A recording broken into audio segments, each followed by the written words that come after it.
Fire, fire, fire! The priority is to ring the fire alarm and inform everybody on the ship regarding the fire before trying to put it out yourself.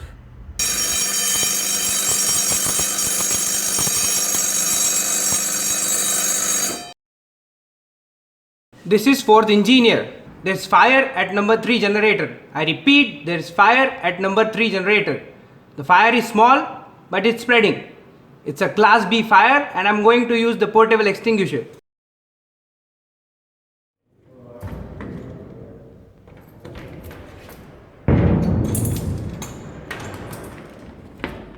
Start, sir.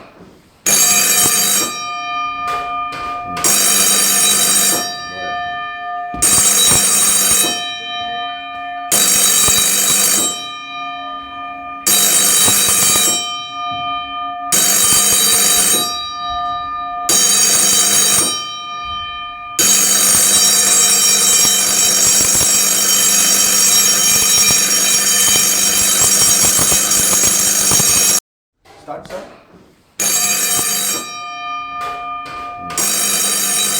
He tries to put out the fire by using the foam extinguisher.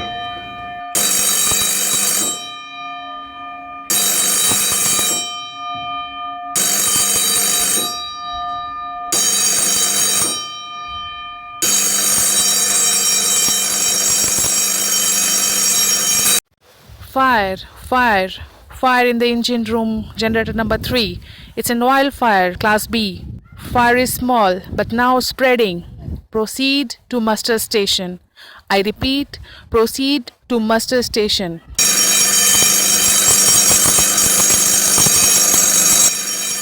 On hearing the alarm, all crew are to proceed to the muster stations. The crew report to the muster stations carrying their life jackets and immersion suits, but not wearing them. The idea being, in case the emergency gets out of hand and abandoning the ship becomes necessary, the crew cabins may not be accessible. The officer in charge explains the emergency to the crew, takes a head count, and reports to the bridge. The crew disperse to carry out their assigned duties. The fourth engineer is unable to put out the fire by the extinguisher. The smoke is getting too thick and he decides to exit the engine room. The shortest way out is through the emergency escape. The officer on watch reports the details to the master and also that the engineer has now exited the engine room. After studying the fire plan, the master has taken a decision for the firefighters to enter the engine room from the steering flat. As the firefighters get ready, Chief Officer carries out the safety tests. The vacuum test to see that the mask is sealing properly against the face. The low pressure alarm as the pressure drops. And the pressure drop test.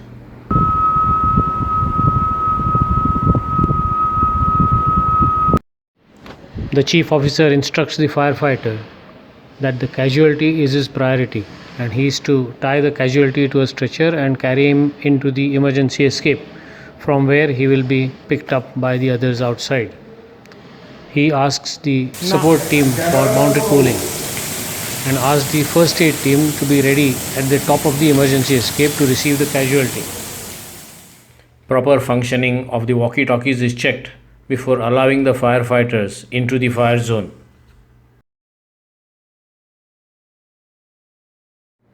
By using the remote switches provided on the upper deck, all engine room blowers are tripped, all the oil pumps are stopped, and the emergency fire pump started after shutting the deck isolation valve, since water is now needed inside the engine room.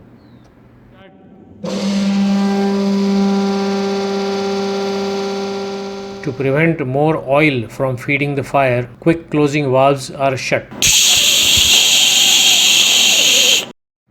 As the oil pumps are remotely stopped, the generators will starve of fuel and trip.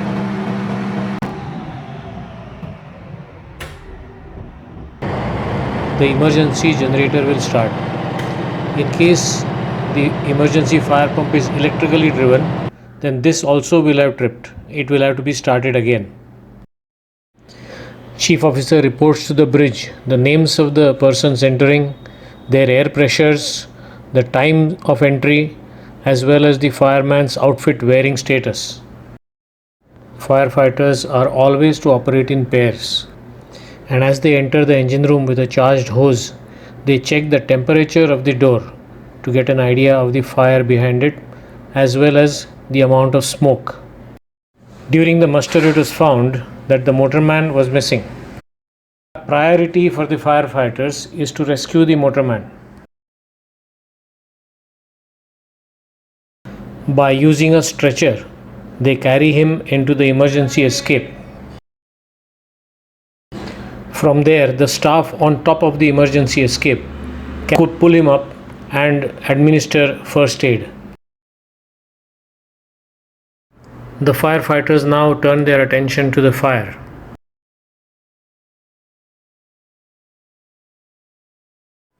Since it is an oil fire, foam from a foam applicator powered by the water pressure of a fire hose is used.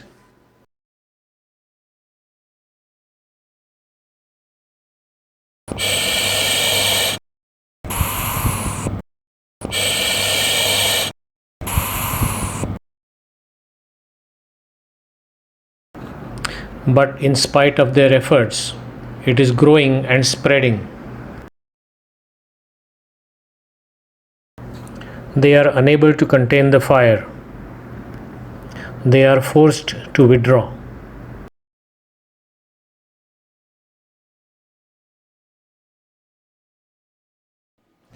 Since the firefighters are unable to control the fire, the captain, in consultation with chief engineer, decides to release CO2 after taking another head count to make sure no person is left in the engine room.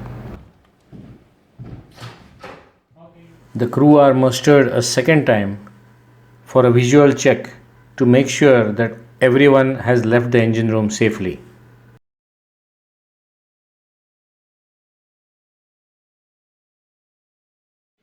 All ventilation flaps to the engine room, including funnel flaps, are to be shut.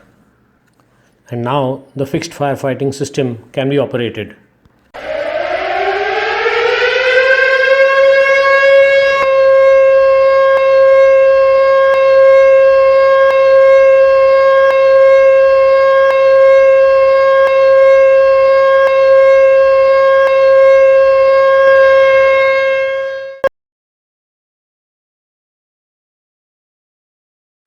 The engine room is to be kept isolated for sufficient time to ensure that the fire has died down and all the hot spots have cooled, while boundary cooling is applied continuously.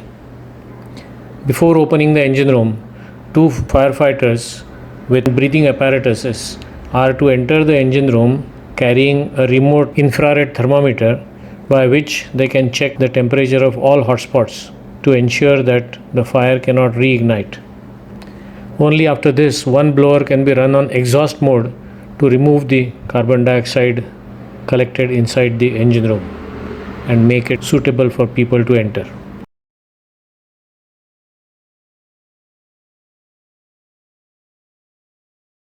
At the end of the drill, a debriefing is conducted to identify areas that need to be improved upon. The firefighters are always to take as direct a route to the fire as practicable.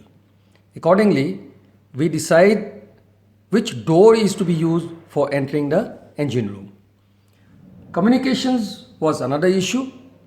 When the firefighter is wearing a self-contained breathing apparatus, his walkie-talkie transmission is not easy to understand. We are going to practice that in more detail from now onwards. Lead firefighter, can you share your experiences with others, please? Yes, sir. Actually, it was very difficult to handle the casualties, sir, because we were wearing the fireman outfit, plus we are also wearing the fire SCBA set on our body, and lifting the casualty with the smoke around, the visibility also was very poor, sir. So it was very difficult to handle the casualty. Good. Thank you. This is something we will practice more in our future drills. The date and other details of the drill are to be logged in the logbook.